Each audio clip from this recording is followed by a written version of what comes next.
hukumnya bagaimana? Dilepas apa tidak? Nah ini. Setelah melafadzkan ikhramnya, niat ikhramnya dalam perjalanan. Hadatsana Abu Bakar bin Abi Saibah wa Amr an-Naqid wa Ishaq ibn Ibrahim wa Banu Abi Umar kulluhum semuanya an ibni Uyainah. Qala berkata siapa Ishaq? Akhbarona Sufyan an Ayyub bin Musa an Sa'id bin Abi Sa'id al-Maqburi an Abdillah ibni Rafi' maula Ummi Salamah, mantan budaknya Ummi Salamah. An Ummi Salamah, dari Ummi Salamah, istri Rasulullah Shallallahu Alaihi Wasallam. Qalat berkata siapa Ummi Salamah? Qultu berkata aku ya Rasulullah, wahai utusan Allah. Ini sesungguhnya aku iku imra'atun, seorang perempuan. Asuddu, mengikat aku zofro roksi, pada sanggul rambutku, gelungan rambutku. Fa'ang kuzuhu, maka adakah melepas aku pada ikatan sanggul tersebut, liguslil janabati, untuk mandi junub, di waktu mandi junub. Jadi Ummi Salamah, istri Rasulullah Sallallahu Alaihi Wasallam, itu bertanya kepada Nabi, wahai Rasulullah, saya ini seorang perempuan yang mengikat sanggul rambutku.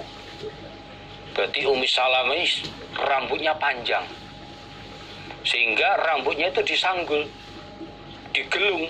Nah ini, saya ikat rambut saya ini karena panjangnya rambut. Maka pada saat saya mandi junub, apakah boleh aku melepaskan sanggul rambutku itu? Ini, apa perlu ketika saya mandi junub melepaskan sanggul rambutku itu? Ini ya, dalam keadaan biasa, apalagi dalam keadaan ikhram, apa boleh ini? Qala, bersabda siapa Nabi? La, tidak perlu, nggak usah kamu lepas sanggulmu. Innama yakfiki, sesungguhnya mencukupi kepada kamu, opo antahsi, bahwasanya menyawuk kamu, nyawuk, mengambil air pakai telapak tangan, ala roksiki, atas kepalamu, atas rambut kepala kamu, salasa hasayatin, pada 3 kali cawuan. Hitungannya ganjil, 3 kali cawuan. Summa tufizin, kemudian meratakanlah kamu, alaiki, atas kamu, kemudian meratakan kamu, alaiki, atas kamu, alma, pada air tersebut, air cawuan tadi. Fatatahurina, maka bersucilah engkau, yaitu dengan mandi tersebut. Nah ini. Lalu Nabi menjawab, Nabi bersabda, tidak usah kamu lepas sanggul rambutmu. Enggak apa-apa kamu mandi junub dalam keadaan rambut tetap disanggul. Akan tetapi cukup bagi kamu setelah kamu wudhu, selesai mengerjakan wudhu, maksudnya kamu menyawuk satu cawukan, kamu menyawuk 3 kali cawukan, kamu siramkan ke atas rambut kepala kamu. Kamu usaha air tersebut terasa pada kulit kepalanya, rambut kamu terasa dingin, yang menunjukkan menyentuh kepada kulit kepala, rata. Nah ini, kemudian kamu ratakan air yang ada di kepala kamu itu ke seluruh badan kamu, lalu kamu bersucilah. Ini bersucilah sebagai praktek mandi kamu. Ini mandi termasuk mandi saat perjalanan ikhram. Ini yang di sini tidak diterangkan dalam pertanyaannya Ummi Salam ini saat ihram atau tidak. Itu saja diperbolehkan dalam mandi junub bagi wanita yang rambutnya panjang tidak melepaskan sanggulnya. Nah, ini terlebih ihram karena nanti dikhawatirkan rambutnya rontok ketika dilepas.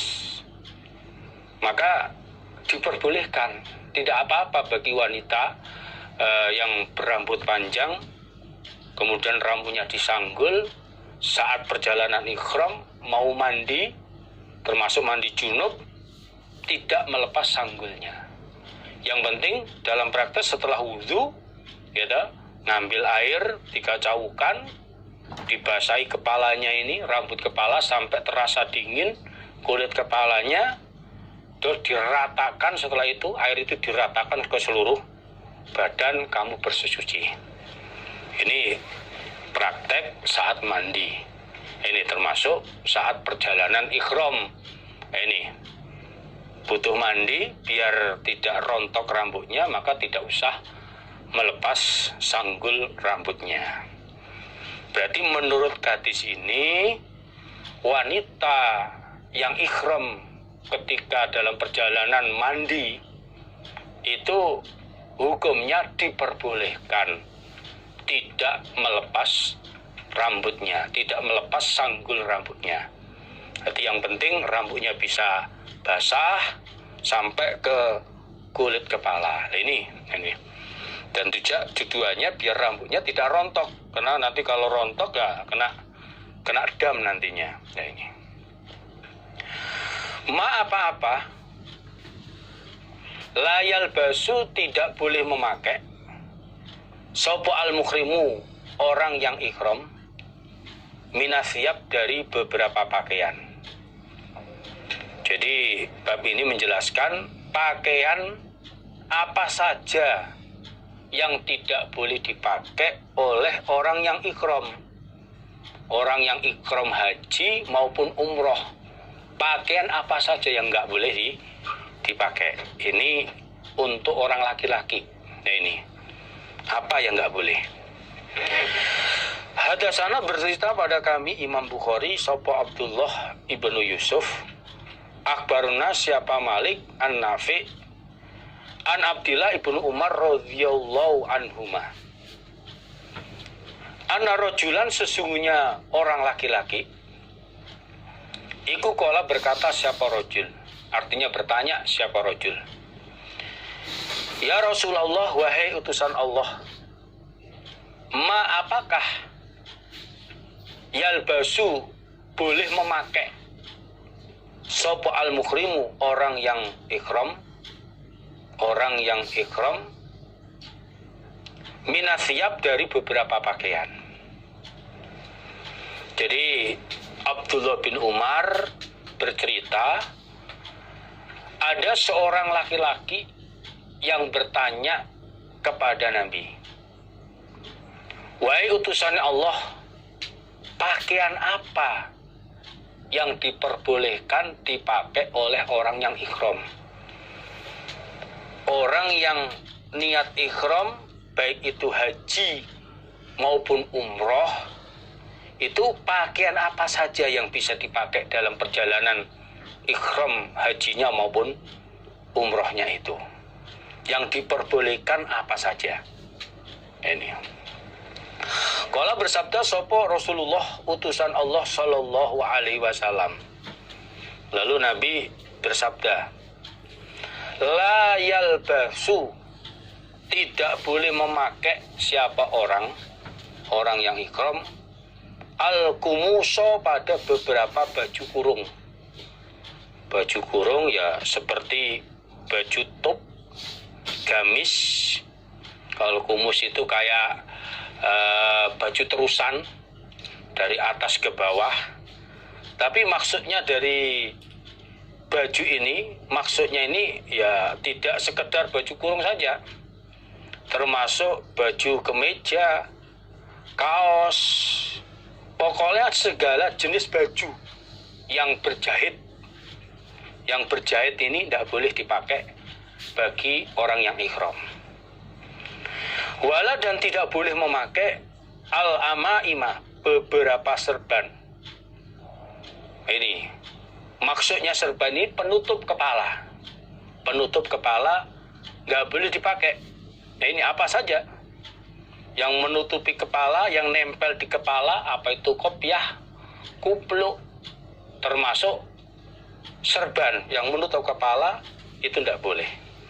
Tapi kalau nggak nempel di kepala, misalnya karena kondisi panas, seperti pakai payung, ini tidak apa-apa, karena tidak nempel di kepala. Wala dan tidak boleh as-sarawilat, beberapa celana. Beberapa celana, baik itu celana panjang, celana pendek, maupun celana dalam, itu nggak boleh dipakai. Ini wala dan tidak boleh memakai al-baronisa, beberapa burnus, yaitu baju yang terusan dengan penutup kepala. Baju satu paket sak gandeng dengan tutup kepala. Ini jumper. Nah, sekarang ini biasanya jaket sak penutup kepalanya. Ini wala dan tidak boleh memakai al-khifafa pada muzah. Muzah ini sepatu yang terbuat dari kulit, muzah. Ila kecuali ahadun seseorang, artinya kecuali diperbolehkan ahadun seseorang, la yajidu yang tidak menjumpai siapa orang nak laini pada dua sandal. Dua sandal. Fal yalbas, maka supaya memakai siapa ahad, supaya ini artinya amar ibahah. Nah, dipersilahkan memakai siapa ahad khufayata ini pada dua muzah. Dua muzah itu. Namun wal yaqta'uma, dan supaya memotong siapa ahad huma pada keduanya muzah, asfala lebih bawah, minal ka'baini dari dua mata kaki. Dipotong lebih bawah daripada dua mata kaki. Nah, ini. Wala talbasu, dan tidak boleh memakai kalian berarti di sini laki-laki perempuan. Minasyab, dari beberapa pakaian, sayan sesuatu, masathu yang mengenai hu pada pakaian tersebut, apa za'faronu, minyak za'far, minyak wangi maksudnya, awarsun atau minyak wars. Maksudnya ini segala macam minyak wangi. Ini ada merangkan wars, ini adalah minyak wangi yang ada di negara Yaman. Ini minyak wangi. Yang jelas segala yang berbau wangi, yang berbau semerbak. Lalu Rasulullah Shallallahu Alaihi Wasallam beliau menjawab pada pertanyaan rajul tersebut. Orang yang ikhram itu tidak boleh memakai baju kurung, misalnya baju tup kayak daster terusan. Tapi maksudnya ini segala macam baju untuk orang laki-laki, segala macam baju, apa itu kemeja, apa itu kaos, atau apa saja yang berjahit nggak boleh. Ini nggak boleh dipakai. Lah, kalau itu nggak boleh, yang dipakai apa? Ya pakaian yang terusan tanpa berjahit.